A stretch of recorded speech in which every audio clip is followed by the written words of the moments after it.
I'm standing in my mother's kitchen, barely able to keep my eyes open after a 12-hour shift at the hospital. My scrubs still smell like disinfectant and exhaustion. I handed her the property tax notice, the one I paid with my own money again. She takes it from my hand, looks at it for exactly 2 seconds, then rips it cleanly in half. The sound cuts through the room like a slap. Then she laughs, not a polite chuckle or an awkward giggle, a real, mocking, gleeful laugh that makes my stomach drop. "You done helping?" Her voice drips with cruelty. "You were never useful anyway." I freeze. The humiliation burns through me like fire. Every muscle in my body locks. I whisper, barely audible, "I'm serious, Mom." She steps closer, eyes cold. "And I'm telling you, you're nothing without me." My throat tightens. Heat rises behind my eyes. I can't speak. I can't move. I just stand there while she laughs at me again. I walk out of that house trembling. My legs feel weak, like they might give out any second. Her laughter echoes in my skull, replaying over and over. I get to my car and grip the steering wheel with both hands, trying to steady my breathing. My chest feels tight. My vision blurs. I refuse to cry here, not where she might see. That moment, that mix of rage and grief and disbelief, cracks something deep inside me. Something that's been holding me together for years finally breaks. I mutter to myself, voice shaking, "I'm really done." My phone buzzes, a text from her, 2 words. "Grow up." I stare at the screen, then throw the phone onto the passenger seat. I start the car, hands still trembling, and drive away. My heart pounds so hard I can hear it in my ears. The city lights blur past the window. I don't know where I'm going, I just know I can't stay there anymore. 2 weeks pass in a strange fog. I go to work, come home, sleep, repeat. I don't answer her calls, I don't respond to her texts. Each one gets more aggressive, then desperate, then angry again. I delete them without reading past the first line. Then one afternoon, I'm in the hospital break room, eating a sandwich I can barely taste when I hear a familiar voice. It's coming from the hallway, my mother. She's on speakerphone, talking to someone from the bank. I freeze mid-bite. Her voice is panicked, shrill, nothing like the confident tone she used when she laughed at me. "What do you mean the account is frozen? I need that money, the house payment is due." The bank representative's voice is calm, professional. "Ma'am, without the payments being made, we've had to initiate proceedings." My mother's breathing gets louder. "But my daughter always handles this." Silence. Then reality hits her. I watch through the doorway as she realizes what done really meant. My name is Lydia Fincher. I'm 30 years old and I've been a nurse for 6 years. People at work call me dependable, quiet, the one who fixes problems without complaining. That's because I was raised to fix everything my mother broke. My entire childhood was a cycle of guilt, responsibility, and emotional manipulation. I didn't know what the word boundaries meant until I was 28. Even then, I didn't believe I was allowed to have them. Growing up, my mother taught me that love meant sacrifice. Those good daughters don't say no. That family always comes first, even when family treats you like a servant. For years, I believed her. I believed that the exhaustion, the stress, the constant pressure was normal. I thought everyone felt this hollowed out inside. I'm telling you this story exactly as it happened, not to make myself look perfect, not to make her look like a monster. Just to show you what happens when you finally stop carrying weight that was never yours to carry. It started small. I was 22, fresh out of nursing school, finally making real money. My mother called one evening, voice sweet, almost proud. "Lydia, honey, I hate to ask, but could you help with the electric bill? Just this month. Things have been tight." She made it sound temporary. She made it sound like I was doing something noble. I felt needed, important, like I was finally useful to her, so I paid for it, and I felt good about it. The next month, it was the water bill. Then the gas, then the groceries. Each time, she'd say the same thing, "Just this once. Just until I get back on my feet. You're such a good daughter." But the bills never stopped. By the time I was 25, I was covering the mortgage, the utilities, the car insurance, the credit card minimums, and I didn't even live there anymore. I had my own tiny apartment across town, but her house became my responsibility, and I didn't even realize I was being trapped. Criticized everything. My hair was too plain, my job was too stressful. My friends were too immature. She'd look at me with this expression, half pity, half disgust, and say things like, "You're lucky I let you help. Most kids don't repay their parents." Or, "You wouldn't even have a life without me." Every visit ended with me feeling smaller, like I was doing everything wrong, like I owed her more than I could ever give. The worst part was how subtle it was. She never yelled. She never hit me. She just slowly eroded my sense of self until I believed her version of reality. That I was selfish if I wanted anything for myself, that I was ungrateful if I complained, that I was a bad daughter if I said no. I started doubting my own thoughts, my own feelings. I'd think, maybe I am overreacting, maybe this is normal, maybe this is what good daughters do. And so I stayed, and I paid, and I quietly disappeared a little more each year.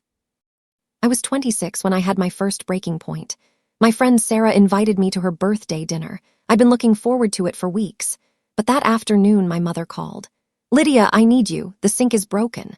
I drove over immediately, canceling on Sarah with an apologetic text. When I arrived, my mother was on the couch watching TV. The sink was fine. "Oh, I figured it out," she said casually. "But since you're here, can you run to the store? I'm out of milk." I stood there staring at her, realizing she'd lied just to see if I'd come, just to test my loyalty. I wanted to scream. I wanted to walk out. Instead, I went to the store. I bought milk. And later, sitting in my car outside her house, I cried from frustration. Deep, silent sobs that made my chest ache. But the next day, I went back, because I still felt guilty for wanting freedom. The first warning letter arrived when I was 27.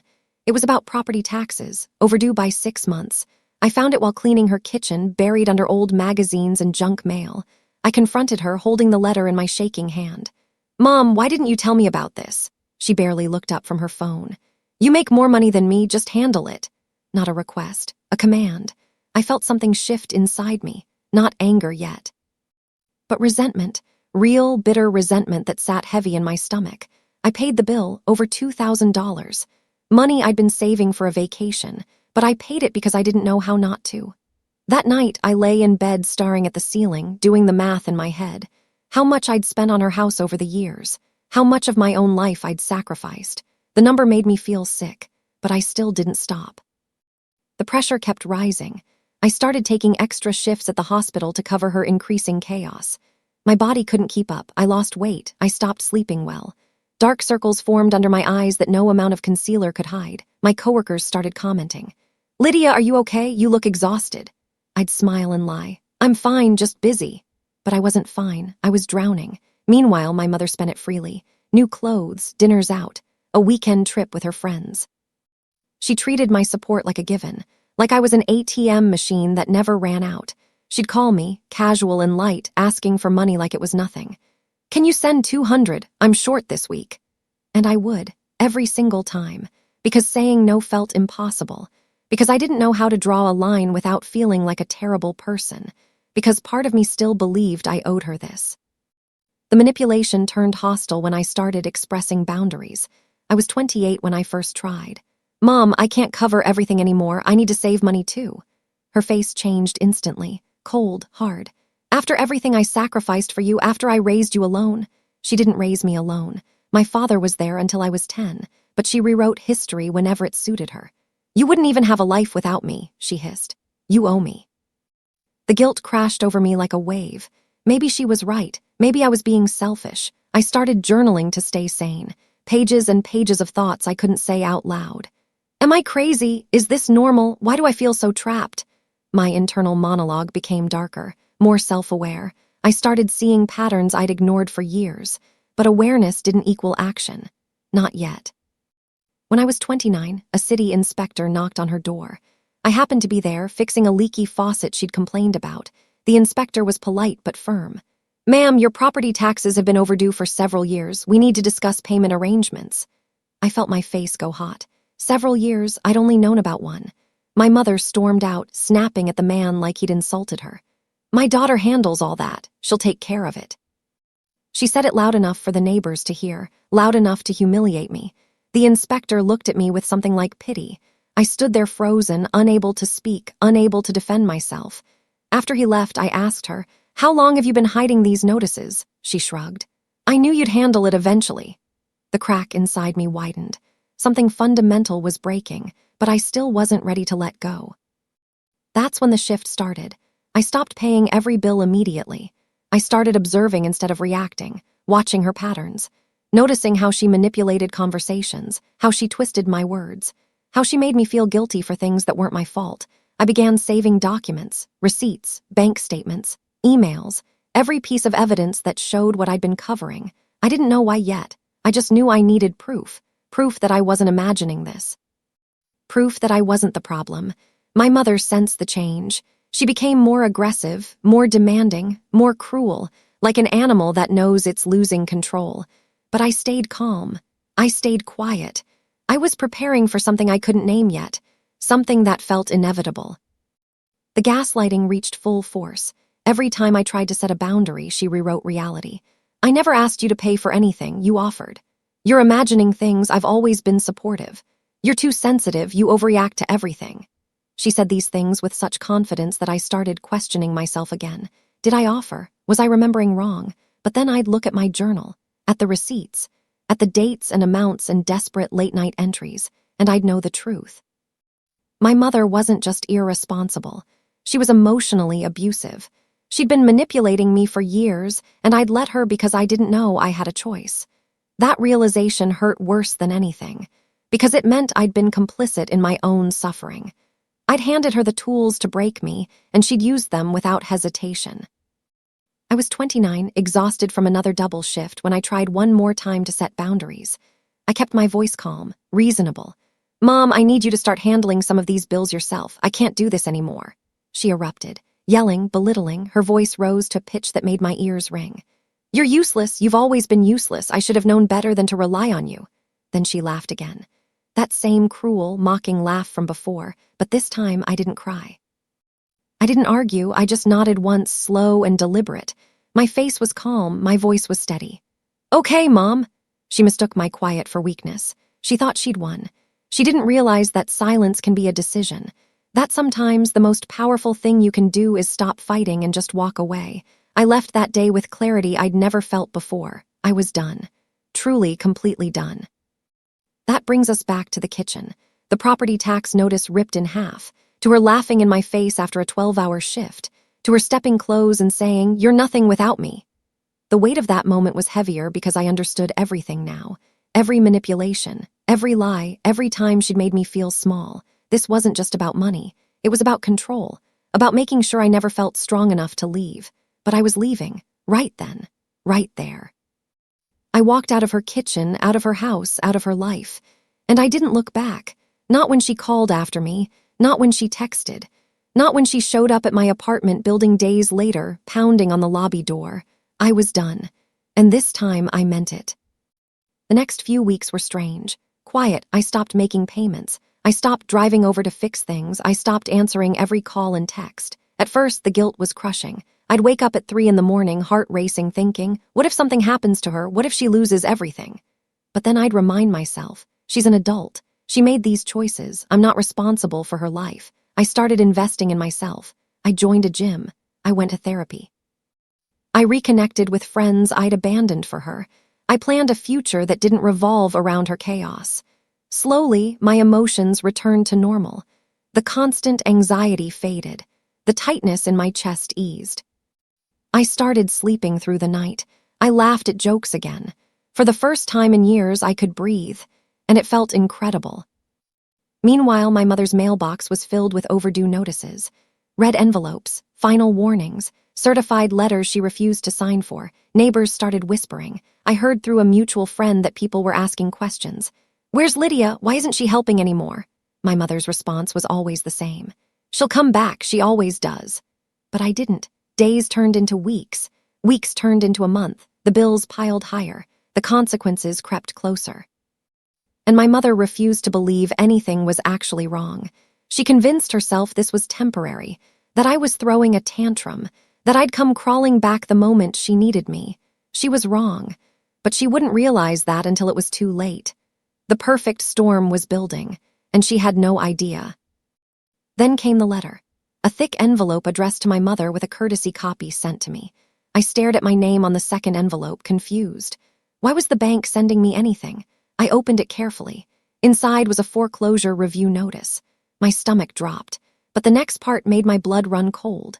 Years ago, my mother had forged my signature on documents listing me as an emergency contact and secondary responsible party, without my knowledge, without my permission. She tied me to her house legally, hoping it would trap me forever. I sat on my couch, hands shaking, reading the document over and over. The betrayal was staggering, not just financially, not just emotional, legal. She'd committed fraud using my identity. I could have reported her right then, but I didn't. I just filed the letter away with everything else and waited, because the consequences were coming whether I did anything or not. The bank initiated foreclosure proceedings, official notices, court dates, legal language that meant one thing: she was losing the house. My mother spiraled. First came anger. Dozens of voicemails screaming at me, blaming me, calling me every cruel name she could think of. Then came denial. Messages insisting this was a mistake, that the bank was wrong, that she'd fix it herself. Then silence. Days of nothing. I listened to none of it. I deleted every voicemail without playing them. I blocked her number. I blocked her email. The house was legally her responsibility, not mine. I'd never signed anything willingly. Her fraud didn't bind me. I was free.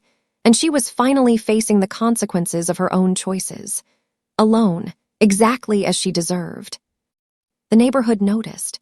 Neighbors who'd once praised my mother, who'd smiled and waved and called her a good woman, started distancing themselves. Rumors spread about mismanagement, debt, lies. My mother tried to control the narrative, telling anyone who'd listen that I'd abandoned her, that I was cruel and selfish, that I'd ruined her life, but people weren't buying it anymore. They'd seen me there for years, fixing, paying, sacrificing. They'd watched her take and take and take. And now they watched her fall apart when the support disappeared. Some people reached out to me. "Is everything okay? We heard about your mom." I kept my responses simple. "She's handling her own affairs now." I didn't explain. I didn't defend myself. I just let the truth unfold on its own. And it did. Slowly, inevitably, perfectly. Then came the call I'd been waiting for. It was a Tuesday afternoon. I was folding laundry in my quiet apartment when my phone rang. Unknown number. I answered. My mother's voice came through, broken and small, sobbing, incoherent. "Lydia, please, the bank froze everything. I need money, thousands, right now, please." For the first time in my life, she was begging, not demanding, not manipulating, begging. I listened quietly. Part of me felt something, not quite sympathy, maybe recognition. The recognition of a woman who'd finally hit bottom. But I didn't feel guilty. I didn't feel responsible. I just felt tired. "Mom," I said, my voice calm and steady. "I told you I was done." Silence, then more crying. "Lydia, please, I'm your mother. And I was your daughter." I paused. "Goodbye, Mom." I hung up. And this time I didn't shake. I didn't cry. I just went back to folding laundry. Public foreclosure auction date was set. The notice appeared in the local paper, online, everywhere. My mother panicked, calling distant relatives she hadn't spoken to in years, old friends, former coworkers, anyone with money, but no one helped. She'd burned every bridge. She'd used people until they had nothing left to give, then discarded them. Now, in her moment of desperate need, she was alone. Meanwhile, I signed paperwork for a new apartment, a bigger place, better light, a real kitchen. My own space, safe, quiet, mine. I bought plants for the windowsill. I hung pictures on the walls. I made it home. And every night I slept peacefully, knowing I'd made the right choice, knowing I'd saved myself before it was too late. The day of the auction arrived. My mother stood outside the house she'd worshipped, the house she'd used as leverage and guilt and power, watching strangers walk through it. Inspecting rooms, taking notes, measuring spaces. She tried to stop them. She yelled, she cried, she threatened. But legally, she had no power. The house was no longer hers, her entire facade shattered. The confident, controlling woman who'd spent years manipulating me was gone. What remained was someone small and desperate and utterly alone. This was the rock bottom everyone talks about, the moment when all your choices catch up at once. And she'd chosen this, every single step. I wasn't there to see it, but I heard about it later from a neighbor who called to check on me. "Your mom lost the house," she said gently. "I know," I replied. "I know." Life moved forward. I got promoted at work. My supervisor praised my reliability, my focus, and my renewed energy. I built real friendships, people who valued me, not what I could do for them. My apartment became a haven. I cooked meals for myself. I bought flowers just because they were pretty. I read books in the evening without guilt. I slept in on Sundays without my phone ringing. The constant pressure was gone. The emotional blackmail was gone. The exhaustion was gone. I started remembering who I was before I became her caretaker. I started liking that person. I looked in the mirror one morning and barely recognized myself. Not because I looked different, because I looked happy, genuinely, peacefully happy. And I realized something profound. I hadn't been living before. I'd been surviving. But now I was finally alive. Months later, I drove past the old house. I didn't plan to. I was just in the neighborhood and the route took me there. I slowed down as I passed. A new family lived there now. The yard was clean, toys scattered on the grass, children playing. Laughter echoing from the backyard. The house looked alive again. Warm, welcome, everything it never was when my mother lived there. I felt something soft in my chest. No regret, relief. I smiled and whispered to myself, "I didn't ruin your life, Mom. You did that on your own." Then I drove home, to my quiet apartment, to my peaceful life, to the future I'd built without her. Sometimes the kindest thing you can do is walk away from the person who keeps setting fires and let them live in the smoke they created. I learned that the hard way, but I learned it. What would you do in this situation? If this story touched you, hit that like button and leave a comment sharing your thoughts. And don't forget to subscribe because there are more stories like this coming your way.